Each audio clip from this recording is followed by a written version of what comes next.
Welcome to the Daily Walk Podcast, brought to you by Walk Thru the Bible. The Daily Walk Podcast is a daily devotional that will guide you on a life-changing journey through the Bible in 1 year. Join us every day to hear the entire Bible in a year, alongside a daily devotional thought that will help bring God's Word alive for you. Today's Daily Walk devotion comes from Genesis chapters 37 through 40. Beginning with chapter 37, the narrative focuses on the next generation, Joseph, dreamer of dreams. Though the favorite son of his father, Jacob, Joseph alienates himself from his brothers by his forthrightness. Envy grows into hatred until finally the brothers sell him into slavery. Taken to Egypt, Joseph continues to suffer injustices, first at the hands of Potiphar's wife, and later from the forgetful chief butler.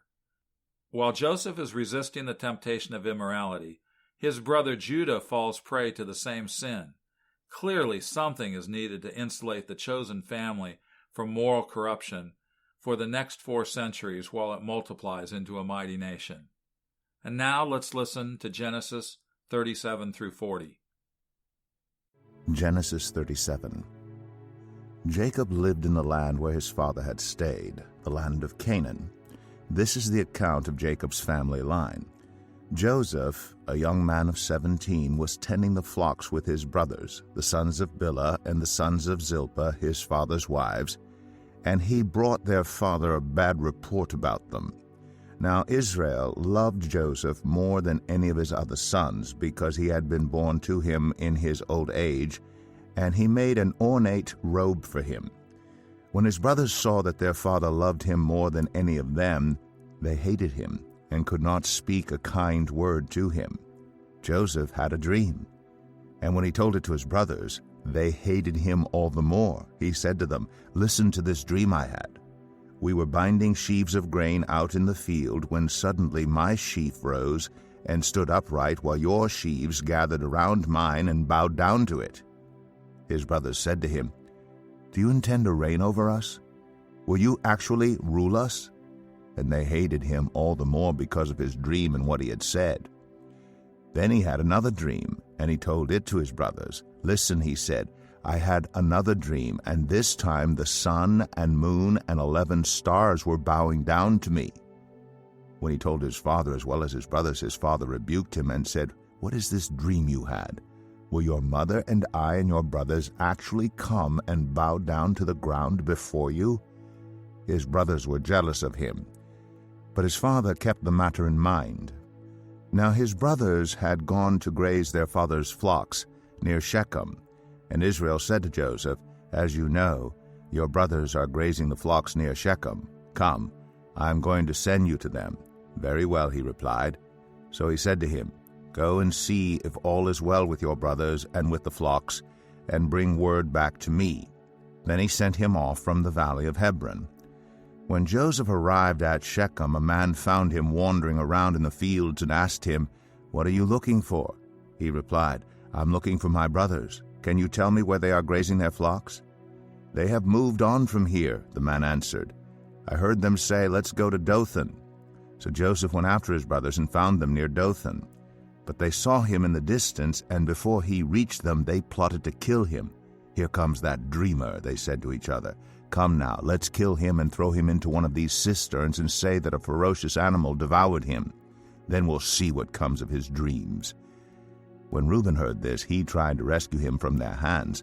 "Let's not take his life," he said. "Don't shed any blood. Throw him into this cistern here in the wilderness, but don't lay a hand on him." Reuben said this to rescue him from them and take him back to his father. So when Joseph came to his brothers, they stripped him of his robe, the ornate robe he was wearing, and they took him and threw him into the cistern. The cistern was empty. There was no water in it. As they sat down to eat their meal, they looked up and saw a caravan of Ishmaelites coming from Gilead. Their camels were loaded with spices, balm, and myrrh, and they were on their way to take them down to Egypt. Judah said to his brothers, "What will we gain if we kill our brother and cover up his blood? Come, let's sell him to the Ishmaelites and not lay our hands on him. After all, he is our brother, our own flesh and blood." His brothers agreed.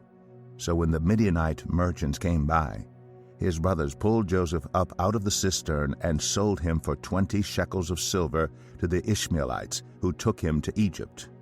When Reuben returned to the cistern and saw that Joseph was not there, he tore his clothes. He went back to his brothers and said, "The boy isn't there. Where can I turn now?" Then they got Joseph's robe, slaughtered a goat, and dipped the robe in the blood. They took the ornate robe back to their father and said, "We found this. Examine it to see whether it is your son's robe." He recognized it and said, "It is my son's robe. Some ferocious animal has devoured him. Joseph has surely been torn to pieces." Then Jacob tore his clothes, put on sackcloth, and mourned for his son many days. All his sons and daughters came to comfort him, but he refused to be comforted. "No," he said, "I will continue to mourn until I join my son in the grave." So his father wept for him. Meanwhile, the Midianites sold Joseph in Egypt to Potiphar, one of Pharaoh's officials, the captain of the guard. Genesis 38. At that time, Judah left his brothers and went down to stay with a man of Adullam named Hira. There Judah met the daughter of a Canaanite man named Shua. He married her and made love to her. She became pregnant and gave birth to a son, who was named Er.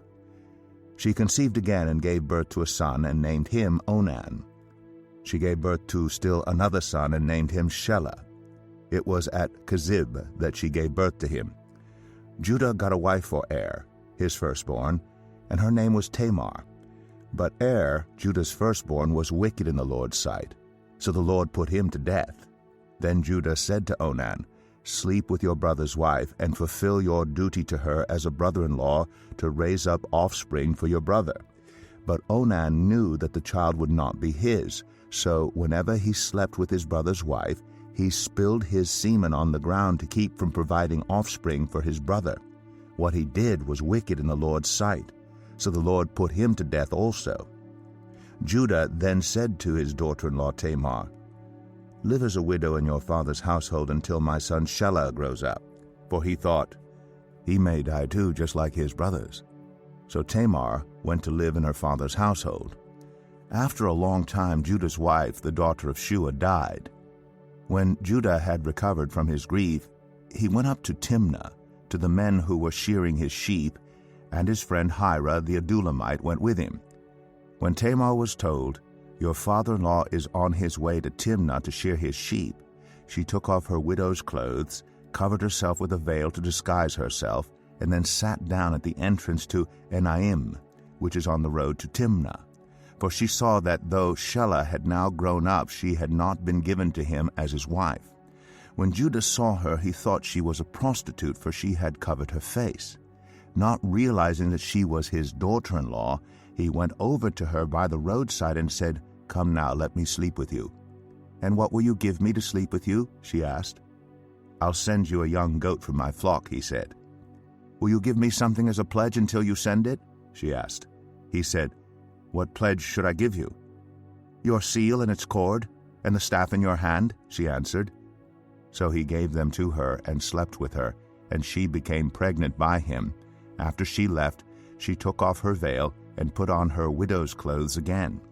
Meanwhile, Judah sent the young goat by his friend the Adullamite in order to get his pledge back from the woman, but he did not find her. He asked the men who lived there, "Where is the shrine prostitute who was beside the road at Enaim?" "There hasn't been any shrine prostitute here," they said. So he went back to Judah and said, "I didn't find her. Besides, the men who lived there said, 'There hasn't been any shrine prostitute here.'" Then Judah said, "Let her keep what she has, or we will become a laughingstock. After all, I did send her this young goat, but you didn't find her." About 3 months later, Judah was told, "Your daughter-in-law Tamar is guilty of prostitution, and as a result she is now pregnant." Judah said, "Bring her out and have her burned to death." As she was being brought out, she sent a message to her father-in-law.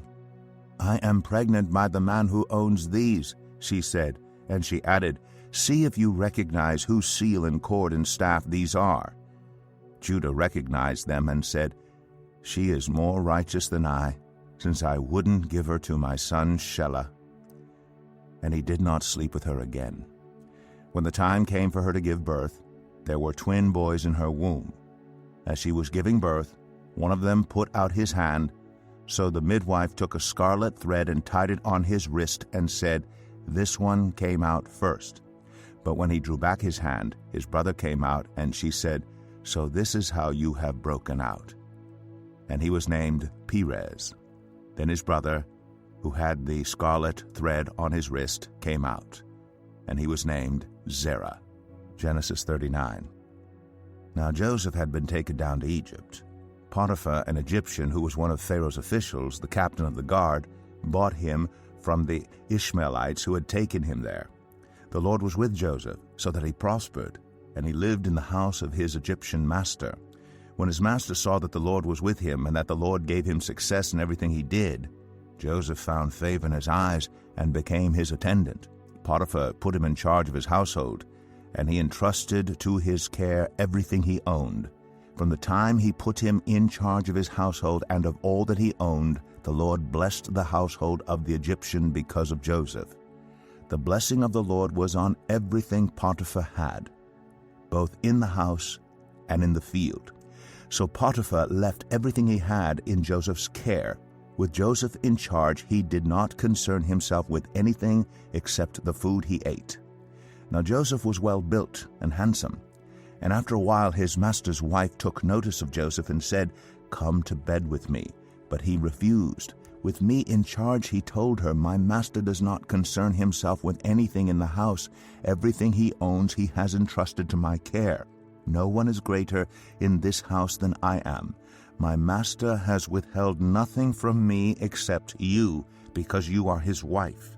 How then could I do such a wicked thing and sin against God?" And though she spoke to Joseph day after day, he refused to go to bed with her or even be with her. One day he went into the house to attend to his duties, and none of the household servants was inside. She caught him by his cloak and said, "Come to bed with me." But he left his cloak in her hand and ran out of the house. When she saw that he had left his cloak in her hand and had run out of the house, she called her household servants. "Look," she said to them, "this Hebrew has been brought to us to make sport of us. He came in here to sleep with me, but I screamed. When he heard me scream for help, he left his cloak beside me and ran out of the house." She kept his cloak beside her until his master came home. Then she told him this story: "That Hebrew slave you brought us came to me to make sport of me, but as soon as I screamed for help, he left his cloak beside me and ran out of the house."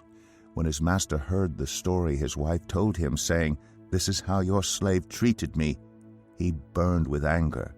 Joseph's master took him and put him in prison, the place where the king's prisoners were confined. But while Joseph was there in the prison, the Lord was with him. He showed him kindness and granted him favor in the eyes of the prison warden.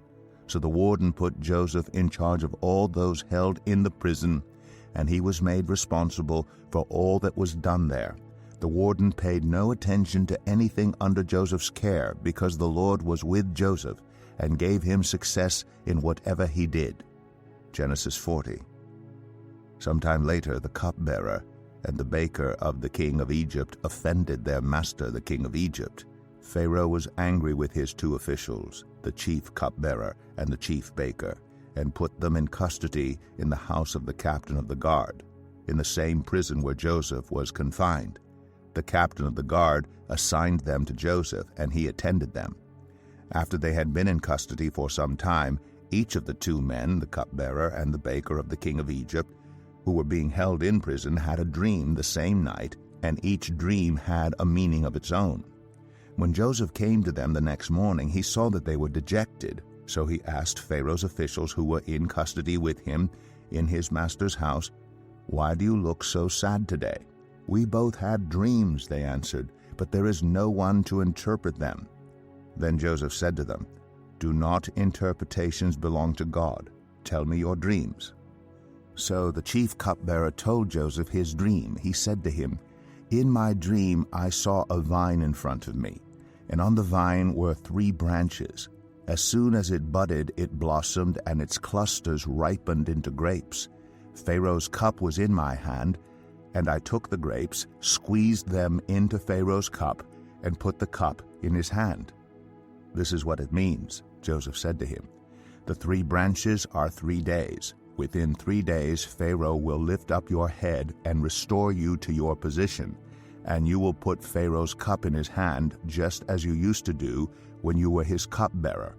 But when all goes well with you, remember me and show me kindness. Mention me to Pharaoh and get me out of this prison. I was forcibly carried off from the land of the Hebrews, and even here I have done nothing to deserve being put in a dungeon."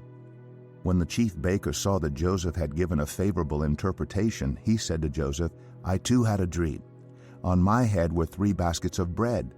In the top basket were all kinds of baked goods for Pharaoh, but the birds were eating them out of the basket on my head." "This is what it means," Joseph said. "The 3 baskets are 3 days. Within 3 days, Pharaoh will lift off your head and impale your body on a pole, and the birds will eat away your flesh." Now the 3rd day was Pharaoh's birthday, and he gave a feast for all his officials. He lifted up the heads of the chief cupbearer and the chief baker in the presence of his officials. He restored the chief cupbearer to his position, so that he once again put the cup into Pharaoh's hand. But he impaled the chief baker, just as Joseph had said to them in his interpretation. The chief cupbearer, however, did not remember Joseph. He forgot him. Here's your daily walk thought for today. I know some of the things I do to be accepted by my friends are wrong, but if I don't go along, they'll laugh at me. Joseph could relate to that statement. He learned firsthand the consequences of doing what was right.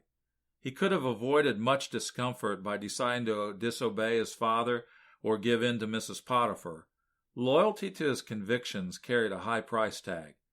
But faithfulness had its compensations too. Note the repeated expression in chapter 39, "The Lord was with Joseph." That occurs over and over. Which would you rather be, a guilt-ridden brother trying to explain Joseph's disappearance, Judah trying to untangle the mess created by his lack of restraint, Potiphar's frustrated wife, or Joseph? Only one of those individuals was truly free. Where is the compromise threatening to dull your faith? Ask God to give you the courage to stand true to Him with love and tact. Then take the next opportunity to set the record straight and make your conviction known to all parties involved. Thank you for joining us today for the Daily Walk Podcast from Walk Thru the Bible. Be with us tomorrow as we continue our life-changing journey through the Bible in a year. Love this episode of the Daily Walk Podcast? We'd love for you to rate and give us a review on iTunes or Google Play. Make sure you subscribe so you won't miss an episode as we walk through God's Word together. For more resources to help you live God's Word, visit walkthru.org. That's WALKTHRU.org. Walk through the Bible. Take a walk, change the world.